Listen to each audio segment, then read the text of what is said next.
commence de rêver, de comprendre ce qui se décide contre vous dans le monde spirituel. C'était la nuit, pendant qu'elle dormait. Matthieu nous dit, pendant que les gens dormaient, son ennemi vint. À quel moment son ennemi est venu? À quel moment, pasteur? Pendant que les gens dormaient. La nuit, pendant que les gens dorment. Vous savez ce qui se passe pendant que vous dormez? Vous savez ce qui se décide pendant que vous dormez? Alors comment vous dormez? Est-ce que vous avez l'habitude de vous réveiller? Les deux femmes ont eu des problèmes d'échange à cause de la nuit et le sommeil. Dans Matthieu 13, 25, la Bible a dit pendant que les gens dormaient, son ennemi vint. Vous voyez mes bien-aimés dans le Seigneur, la nuit, nous devons la surveiller. Nous devons surveiller les événements nocturnes. Car beaucoup de choses se déroulent la nuit. La plupart des changes se passent la nuit. Et nous devons apprendre à surveiller nos nuits. Si nous ne savons pas comment le faire, mes bien-aimés dans le Seigneur, nous n'aurons que les yeux pour pleurer. Laissez-moi maintenant vous expliquer deux petites choses. Le songe, le rêve a une signification, une importance. La Bible dit, Dieu parle tantôt d'une manière, tantôt d'une autre.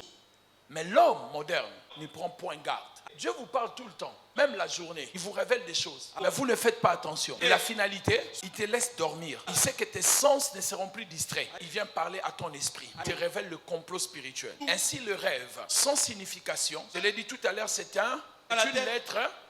Alors tu peux recevoir la lettre, mais si tu ne lis pas, comment tu vas savoir ce qu'on va faire? Quand tu ne comprends pas ce qui est écrit dans une lettre. Tout à l'heure, on m'a envoyé un mot. Je ne savais pas ce qu'on voulait me dire parce que je ne comprenais pas. J'ai fait appel pour mieux comprendre. Mais maintenant, il faut comprendre. Moi, j'ai lu, mais je n'ai pas compris. Mais il y a des gens qui ne lisent même pas parce que vous n'avez pas l'interprétation. Mais ça vous arrive et vous n'avez pas l'interprétation. Vous saurez comment annuler, comment récupérer, comment prendre. Maintenant, écoutez-moi bien. La nuit, à travers les rêves, on peut recevoir des choses qui changeront notre destin, comme on peut nous voler les choses à travers le songe la nuit. Quand vous lisez la Bible, dans le livre de 1 roi, la Bible nous dit clairement que Salomon a reçu l'argent à travers le rêve. Dieu lui a dit dans les rêves, je te donnerai l'argent. Dieu lui a donné la sagesse à travers les rêves. Est-ce que Salomon n'était pas sage? Oui ou non?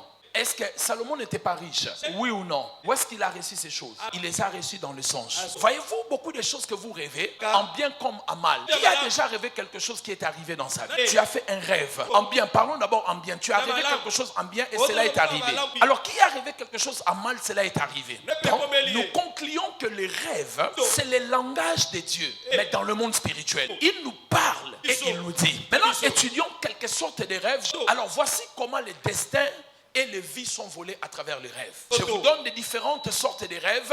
Ainsi, vous-même, vous allez voir si quelque chose vous est arrivé. Ça va vous permettre de prier pour annuler cela. Premièrement, si vous rêvez que votre sac volé, vous avez arraché le sac a été volé, c'est votre richesse et prospérité qui est partie. Mais si on vous remet un sac rempli d'argent, Dieu est en train de bénir votre vie. Si on vous donne l'argent froissé, ou on vous donne l'argent, le faux billet, c'est l'esprit de la pauvreté. Parce qu'un faux billet, on ne peut pas l'utiliser. On va vous arrêter si vous partez acheter avec. Et dans les rêves, si vous voyez quelqu'un vous donner un faux billet, ne le prenez pas. C'est un complot spirituel pour vous détruire. Si vous rêvez des anciennes maisons, anciennes écoles, vous devez comprendre que votre vie aura du mal à progresser. Aujourd'hui, vous êtes une femme au foyer, mais vous vous voyez toujours à Flamboyant. Vous vous voyez toujours à la Bambinière, toujours au collège Boboto. Et là, tu fais des devoirs, tu transpires. Tu ne finis pas, on vient te ravir les papiers, tu n'as même pas fini. Ça veut dire, tu ne passes pas au prochain palier de ta vie. Et tu es resté en arrière. Ces genres de songes, vous devez les refuser avec toute votre énergie. Et si c'est possible, allez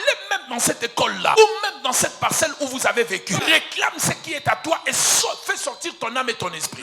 Si vous rêvez que vous êtes poursuivi avec des haches, si on vous a frappé, ça ne vous a pas touché, remercie le Seigneur. Mais sachez-le qu'il y a une poursuite contre votre vie. Parce que les anges ne peuvent pas te poursuivre avec des haches. Que ce soit des militaires ou des policiers. S'ils te poursuivent, en tout cas les anges ne nous font pas peur. Ils viennent nous sécuriser. Si vous voyez, on vous poursuit, il faut comprendre que c'est l'œuvre de la sorcellerie. Et si on vous frappe la hache, ça vous touche sur le corps. Il faut la prière la même nuit pour annuler cela. De peur qu'une maladie puisse s'installer dans ton corps. L'homme moderne dira, oh, ce n'était qu'un songe.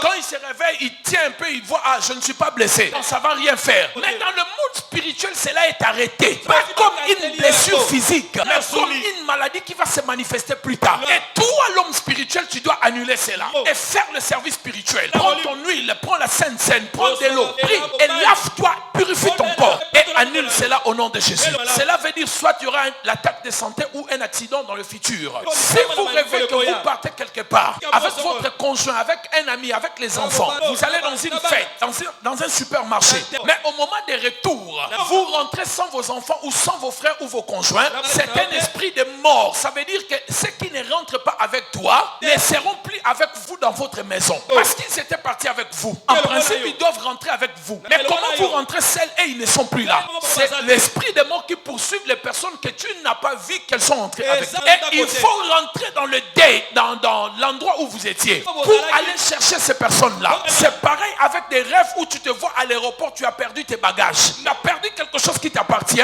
Il faut te réveiller pour aller chercher cela. Mais si tu te vois te réveiller sans retrouver cela, il te faut des moments forts de la prière. Et tenir même l'objet que tu as rêvé qu'on a volé. Et réclamer que ça ne sera pas volé.